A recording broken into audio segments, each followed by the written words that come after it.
I want to thank you so much for your time. I have interviewed you a number of times, but never really alone. Oh, wow. Yeah, we've always been in the cast groupings, right? Yeah, 68 Whiskey we did, and Yep. with Leverage on many times, you were always paired or whatever. And Sure. not that I wanted to get you alone, but I think your story is such an interesting story. I wanted to chat with you about it. Oh, thank you so much. Well, it's a pleasure to be here with you. Well, thank you. And I kind of think that we're kind of old friends, but we've only known each other for Facebook and social media. But Yeah. this may either make it better or ruin it. Okay. I think it'll make it better. Listen, it's funny though, because you feel, you do feel that sense of social connection when you see people over time, and over jobs and over years. So thank you for being so supportive and consistently kind. You grew up in Las Vegas, or did you move to Las Vegas at an early age? I grew up, I was born in Minnesota. And then when I was 13, I moved to Las Vegas, and I did go to junior high and high school in Las Vegas. And then I moved to LA a year and a half, I think, later. Yeah, or a year later. Did you fall in love with acting? And we're going to talk about photography as well, but did you fall in love with those processes when you were a young kid? Yeah, I think I grew up on a farm, 300 plus acre farm with horses and animals. And we talked before we started here, I have 5 older sisters. So a lot of them were off and running and living their lives and having boyfriends in college and all the things. So I was left to my own devices quite a bit of the time. And so my imagination was always my friend, since a very early age. I remember, going out, playing make-believe, making my horse, another character, and always using my imagination to create stories and do those things. So I think innately, in kids, they have the best imaginations. And my mom bought me all these Disney movies because that's what was available on VHS at the time. So I grew up watching The Sound of Music, Mary Poppins, all these great movies. And I always fell in love with those stories and wanted to live in those worlds. And then my grandmother actually took me to the Minnesota Children's Theater when I was around 5. And I saw Hansel and Gretel, and seeing it come to life and being, real people in front of me, not animation, not, something that wasn't tangible. That really impacted me. And then I think I always loved it, but I didn't think it was really a possibility. As I got older, I still had a love for photography and filmmaking and all the things through high school, but I played sports, and moving to Las Vegas, I didn't join the theater club. I wasn't, doing the things that you would think someone would do who wants to be an actor. But by the time things, it all kind of clicked and fell into place. But it's funny how you think you have certain limitations because you don't go to a certain school, or how society kind of, puts this out like, oh, well, the best thespians go to these schools, and that makes you an actor. And my route was kind of unconventional and really fun and adventurous as well. But that's really kind of how it came to be. By the time I got to Los Angeles, I started working, modeling, thinking that would be a path to photography and filmmaking more than, the modeling side of it wasn't that interesting to me. It was more about the people I would meet and get to collaborate with and travel. And 2 of my sisters were art majors, so they would travel and, bring back black and white photographs for me to hang in my room. And I would get inspired, and I always had this itch to get out into the world. And so by the time I landed in LA and commercial auditions started happening and things like that, it all just started moving. And then I started studying at Howard Fine with Laura Gardner. I did a few years of schooling there. And then I just continued workshopping and, trying to make projects with my friends. And, over time you start working, and the ball just started rolling from there. When you fall in love with something, I mean, that's a lot different than making that your career. Mm-hmm. And doing that because it becomes a business after a while. When you were modeling in those years, what were the biggest deterrents to you, and what were the biggest pluses? Well, it's kind of funny. I mean, it's like, I didn't really model, I think I was always trying to, it's kind of a funny, tough business, right? So I had an agent and I was going out on castings and doing these things, but I was never tall enough. I was never thin enough. I was never, this measurement was an inch too big to go there. So I'll try going there.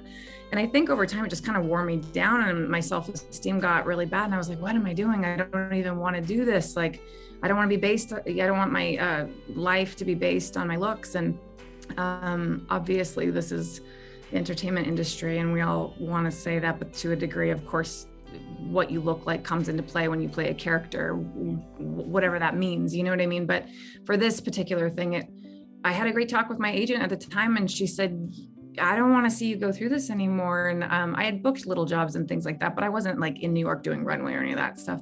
So never really had a career in modeling. But what happened and what came from that was the opportunity to start auditioning for commercials and TV. And that gave me an opening to that path. So I'm really grateful that I had that and that I had agents who really knew me and believed in me and supported me to go do something more with what I wanted to do. And it really was great to have that support.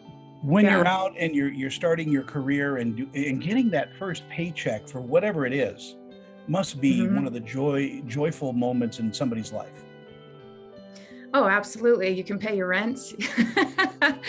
Getting a check, you can tell your parents it's not a total waste of time. Yeah, of course. I mean, that's the final product is to get paid for what you do in some respects, so yeah, it was a big deal to start, filling out paperwork and actually getting a paycheck was exciting. Did you develop your own film? Did you go through that process of watching? I did, yeah. I was president of my photography club in high school and I learned how to develop my black and white film. We didn't have a color lab, so it was all black and white. And then I did do a workshop with the printer who is allowed to print Ansel Adams' work in New Mexico. And he taught me some darkroom technique and it was really a special kind of workshop. But I did that for a while. But once I moved to LA and I didn't have my own dark room, it didn't make sense to, a lab was easier and faster.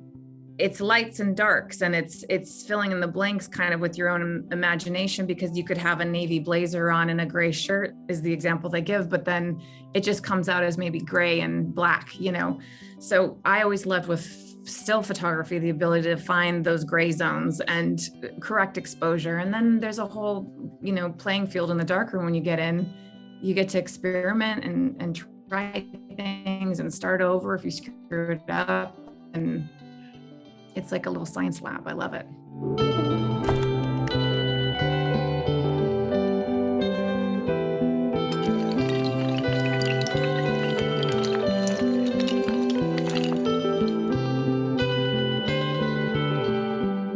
This portion of Screen Chatter is presented by VP Dental. Check out our great dental plans starting at just $16 per month.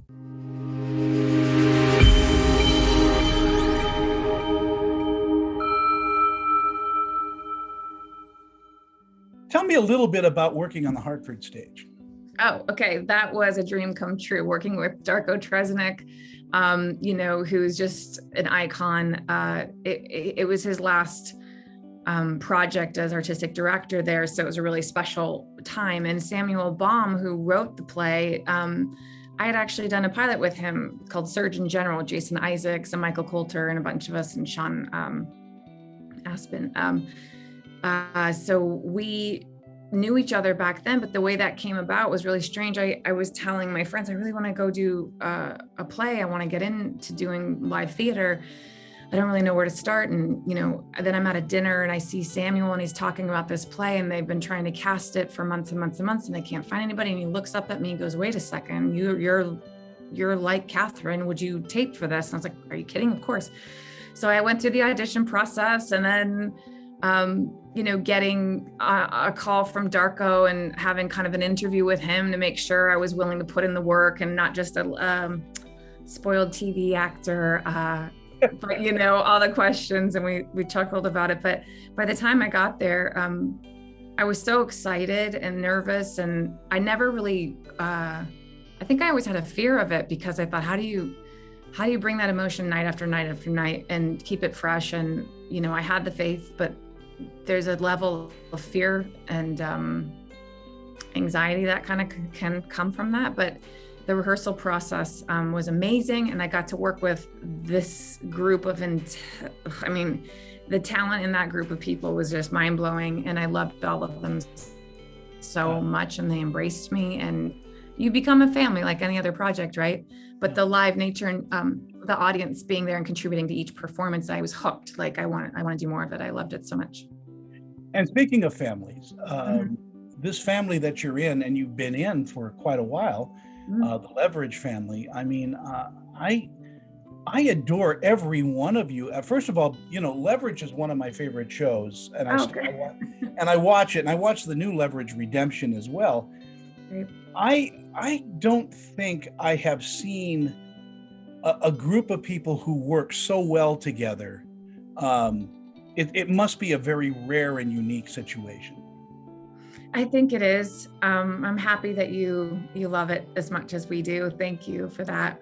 Yeah, it's rare. It is rare. And I can say I've had great experiences. I've been really fortunate to work with a lot of really wonderful people who've been very good about embracing that dynamic. But, you know, you're not always that lucky, and everybody has their own process. But a lot of the time it's dependent upon the nature of the show and the story you're telling. And with this one, it lends itself so well to that sibling relationship, you know, that parental relationship, all these things. And we're always together, and the nature of the way we shoot, you know, at our headquarters. And then when we're out in the field, we're teamed up, and it's different than any other procedural kind of show, because we're all playing multiple roles at different times and leaning on each other and needing each other and having fun in a special way. So yeah, it's super rare, but we're lucky.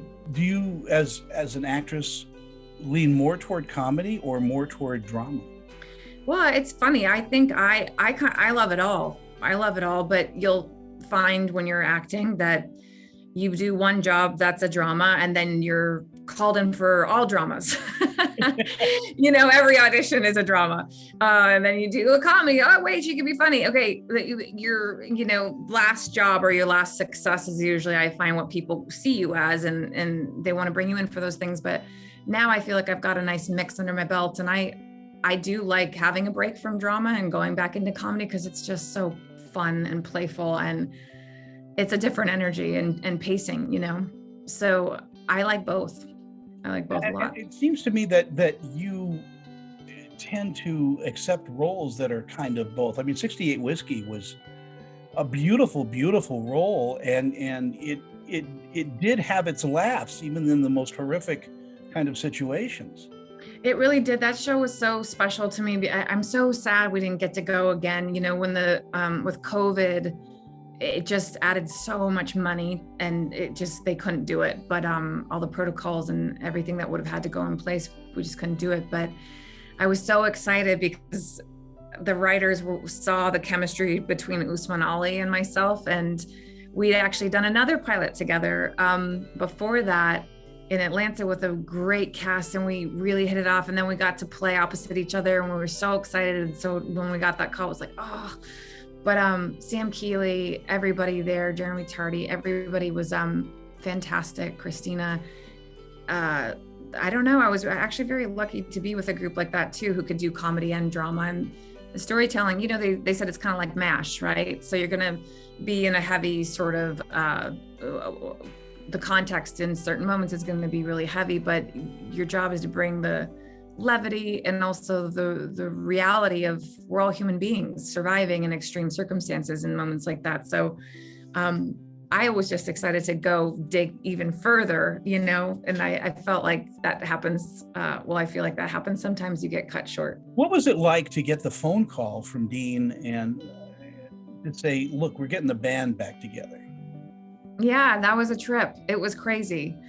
You know, being on social media and you staying in the loop with the show, you know, everyone's been rooting for this thing to come back. And over the years, there's been some scare, like, maybe it's going to happen. Maybe it went away. So all of us, I think, got to a point where we're like, it has to come back at some point, but when will that be? You know? And so getting that call was like, are you serious? You know, I think all of us jumped up and down, and we immediately called each other, and, you know, it was really, really exciting. I kind of couldn't believe it was happening.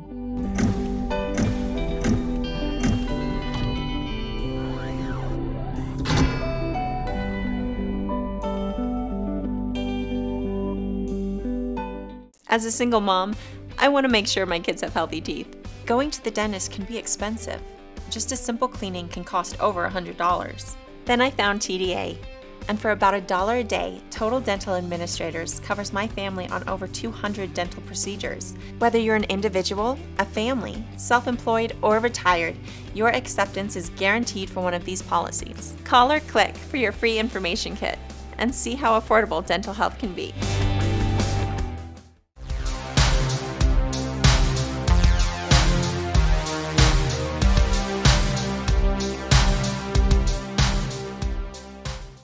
The show that you directed with LeVar Burton is an amazing show too. I mean, you have such a great eye as a director. Have you seen? So you've seen those episodes? Oh, that's amazing. Yeah, I get them because I'm a reviewer too. So you get to see it ahead of time. Oh, that's exciting.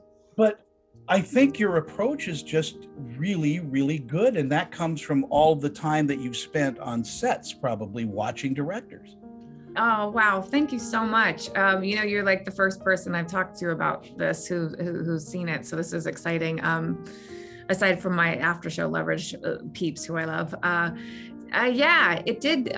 It came about, I'll answer the first part first, because over the years, Dean saw my passion for photography. He knew I, you know, had a goal of directing, and he saw me with my camera around my neck all the time, and I was always making slideshows of the whole year for the cast and crew, and bugging everybody I could to shadow them on set, go to a production meeting. Can I go on that location scout?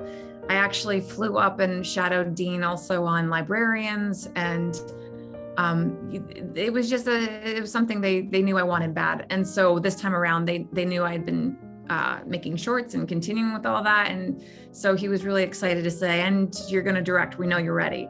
And so that was just like, I was so excited, you know, especially to do it with people I love and trust so much. For my first job, it was such a gift and a long time coming. You know, really, when I looked at the dates, I was like, has it been 25 years I've been wanting to do this thing? And, you know, it's just a full game changer. It meant I could have a shot at joining the DGA, which I've now officially joined. And that's been a lifelong goal. And I have seen the struggle of so many people trying to get there. And I know I don't take it lightly at all. You know, I really have pushed and worked really hard to get here. You're stepping, you know, behind the camera. You're there with LeVar, who's a brilliant director in his own right. He really is, yeah. Is there a little bit of, you know, consternation? Yeah, from him, you mean, or in general? From you, just to kind of swallow hard and go. Yeah, you know, there was it's, you know, going. I did. How do I even answer that? Yeah, I mean, I saw LeVar in the makeup trailer, and he walked in and he just leaned in and he said, "So are you surviving on coffee and water?" And that's about it. And I was like, "Yeah." How did you know?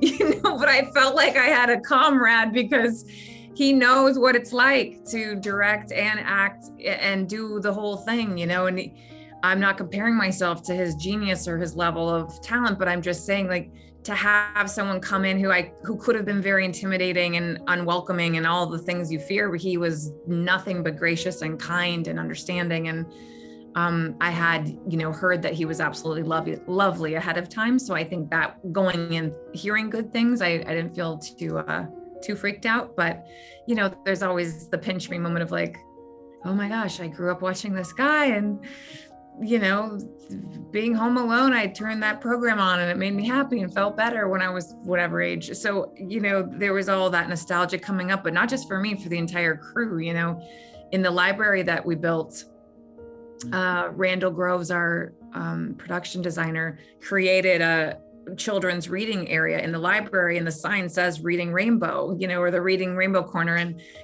I don't know that shot made it in the final cut, which is an absolute moment, but it was there. And, he took a photo with LeVar and got teary about it. So he's a total legend. It was such a gift to work with him.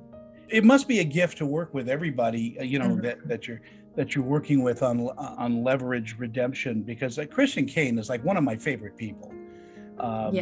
We swap recipes every so often. Gotta watch out for those jalapenos, I'll tell you that. I know, he likes spice. And working with Aldous is, Aldous is, he's a big movie star now. But I remember when we walked in together, it was both of our first times of seeing our names on the back of a cast chair.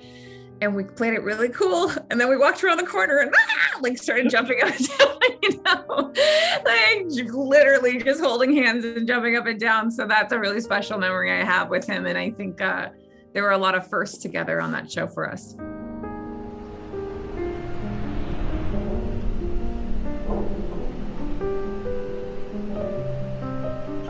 This portion of Screen Chatter is presented by VP Dental. Check out our great dental plans starting at just $16 per month. Why is Parker so popular too, in your opinion? With Parker, I think it was just she was who she is, unapologetically where she was, and that's kind of refreshing. I think that's why she's popular. People like to see a character not be afraid to be who they are. Beth, our time is all over, and see, it goes real quick when you have all the mistakes we had. So, Yeah, I know. Well, thank you so much, Tony. It's such a pleasure talking with you anytime, and appreciate your love and support of the show, and sending you and your family all the best. And all the best to you and your family as well.